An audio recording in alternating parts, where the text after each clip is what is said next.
So, welcome back to another day of variation. Yesterday we had direct variation and inverse variation. Today we got two new types of variation. One is called joint variation, another is called combined variation. So, joint variation, as you can see on the screen, is when one quantity varies directly with a product of two or more quantities. So, in this first situation, you see that y varies jointly with x and z. K is that constant of variation that we saw before. In the other type of variation, combined variation, we would say that y varies directly with x and inversely with z. So k is multiplied by x, but k is divided by z. So you have direct variation and inverse variation in the same equation. So if you look at today's assignment, it's called joint and combined variation. We'll do two examples of that, and that'll be it. And then you can work on the other three for the assignment for today.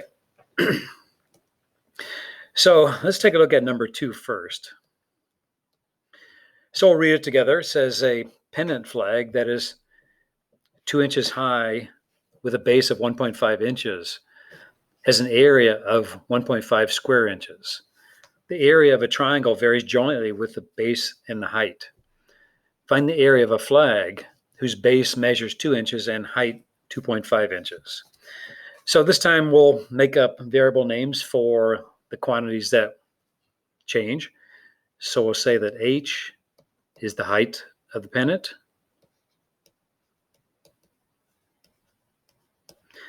And b will stand for the base of the pennant. And capital A now, capital A is the area of the pennant.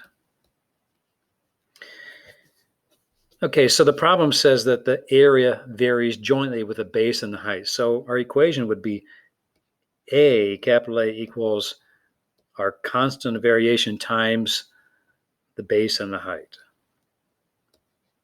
So that's our starting equation, and it works the same way as we did before. We're going to plug in the numbers we know and find K, that constant of variation, and then we'll solve the problem. So we know that a certain pennant flag has an area of 1.5 square inches. So 1.5 equals that constant of variation times the base of that pennant, which it said was 1.5, and the height of that pennant flag was 2.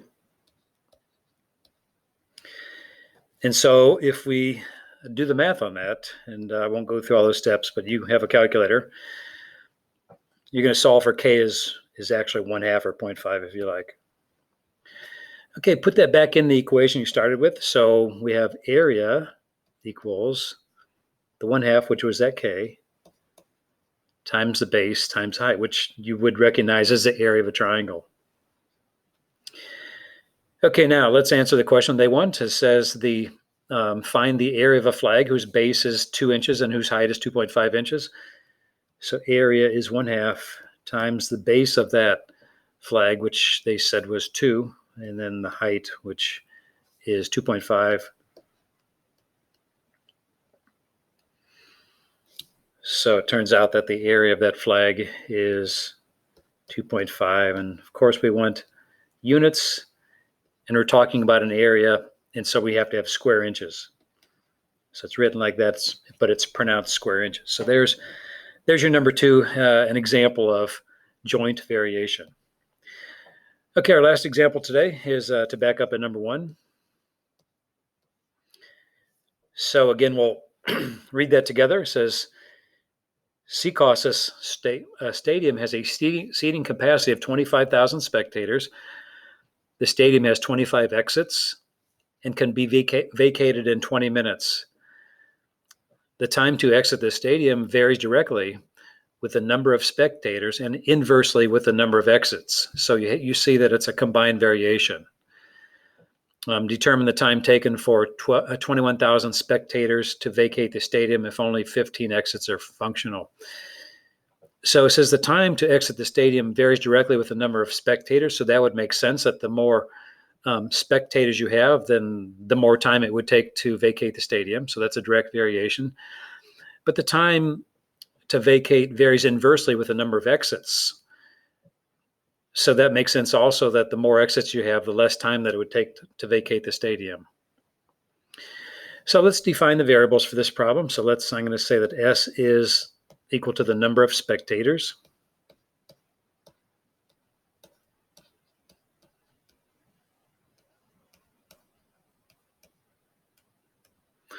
And we'll say that E is the number of exits.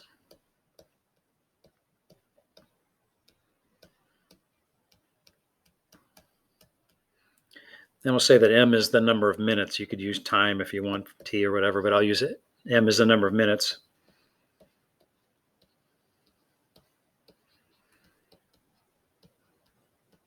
To vacate the stadium. Okay, so it says the time or the number of minutes needed varies directly with the number of spectators. So that's going to be K times S. So varies directly, remember, is a multiplication. And inversely, so the time needed, it varies inversely with the number of exits. The more exits, the less time. Okay, let's plug in the numbers that we know and then find this number K like we always do. So let's say, so it took 20 minutes, so 20 is equal to that value of K multiplied by the number of spectators, so that was the 25,000.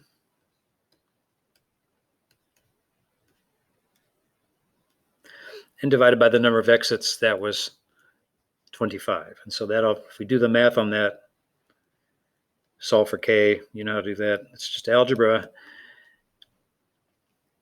K turns out to be 0.02. So in case you forgot, you're going to multiply both sides by 25 and then divide both sides by 25,000.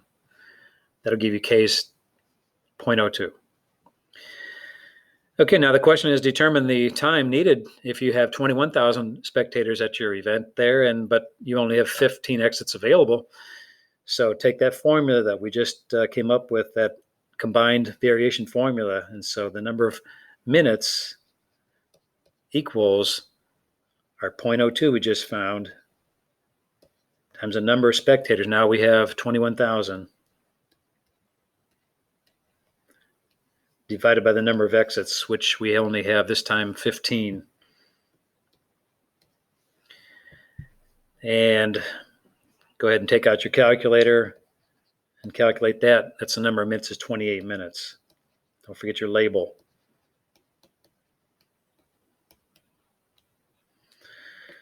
Okay, so there you have it. You got one example of a joint variation problem, which is, remember that one quantity varies directly as a product of two other quantities, and then combined variation where one quantity varies directly with one other quantity and then inversely with another quantity. And so you could redo the video. You can relook at the video if that's not clear to you, but one of those is going to be used for the rest of the three problems.